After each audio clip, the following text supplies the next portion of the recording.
రాష్ట్రంలో పట్టభద్రుల ఎమ్మెల్సీ ఎన్నికలపై రివ్యూ మీటింగ్ నిర్వహించారు సీఎం రేవంత్. ప్రచార తీరు, గెలుపు వ్యూహాలపై చర్చించారు. తర్వాత గెలుపే లక్ష్యంగా నేతలకు దిశానిర్దేశం చేశారు సీఎం రేవంత్.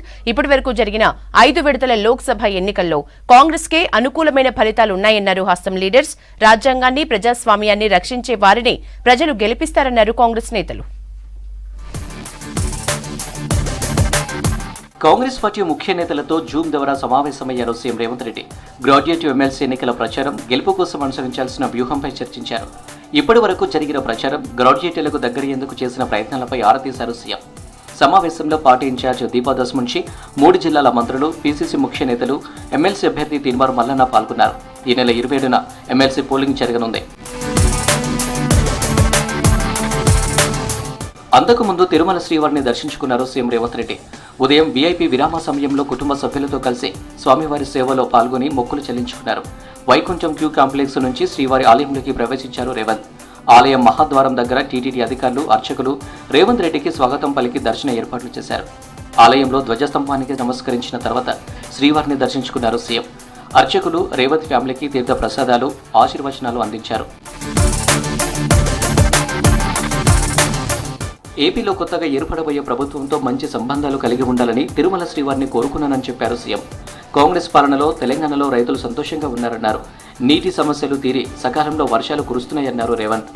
2 రాష్ట్రాల సత్సంబంధాలు కొనసాగాలని, 2 రాష్ట్రాల అభివృద్ధి పదం వైపు నడవాలని, ఆంధ్రప్రదేశ్లో ఏర్పడబోయే ప్రభుత్వము ఆ రాష్ట్ర ముఖ్యమంత్రితో, తెలంగాణ ముఖ్యమంత్రిగా సత్సంబంధాలతో సమస్యలన్నిటిని కూడా పరిష్కరించుకొని కలిసికట్టుగా నడిచి 2 రాష్ట్రాలు అభివృద్ధి పదం వైపు నడిపించే విధంగా ఒకరికి ఒకరు సహకరించుకొని ముందుకు వెళ్లాలని ఆకాంక్షించను.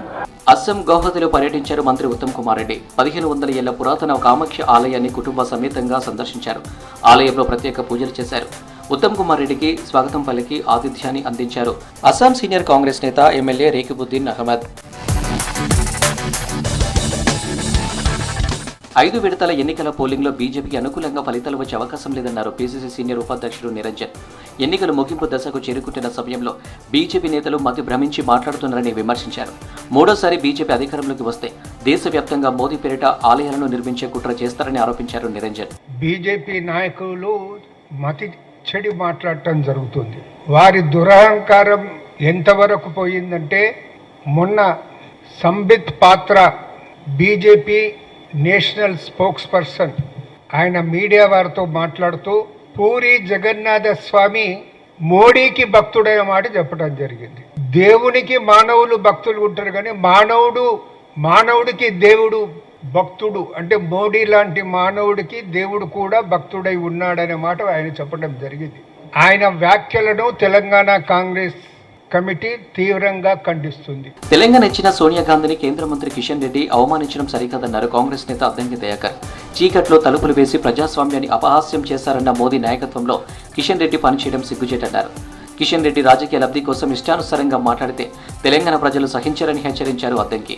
ఎన్ని అవాంతరాలు ఎదురైనా తెలంగాణను ఇచ్చిన ఒక తెలంగాణ దేవతగా సోనియా గాంధీ గారిని తెలంగాణ సమాజం చూసే క్రమంలో వారు మోడీ గారి నేతృత్వంలో పనిచేస్తున్నారు. మోడీ గారి యొక్క అభిప్రాయం తెలంగాణ మీద ఏందో తెలుసా? తల్లిని చంపి బిడ్డని బతికించిండ్రు అని. చీకట్లో తలుపులేసి ప్రజాస్వామ్యాన్ని అపహాస్యం చేసి తెలంగాణని ఇచ్చిందన్న మోదీ, అమిత్ షా నేతృత్వంలో మీరు పనిచేయడం, ఇలా సోనియా గాంధీ గారిని అవమానించేటట్టుగా మాట్లాడడం సిగ్గుచేటు కిషన్ రెడ్డి గారు. లోక్సభ ఎన్నికల్లో ఇండియా కూటమి గెలుస్తుందన్నారు కాంగ్రెస్ నేతలు. రాష్ట్రంలో ఎమ్మెల్సీ ఉప ఎన్నికల్లో తీన్మార్ మల్లన్న విజయం ఖాయమన్నారు.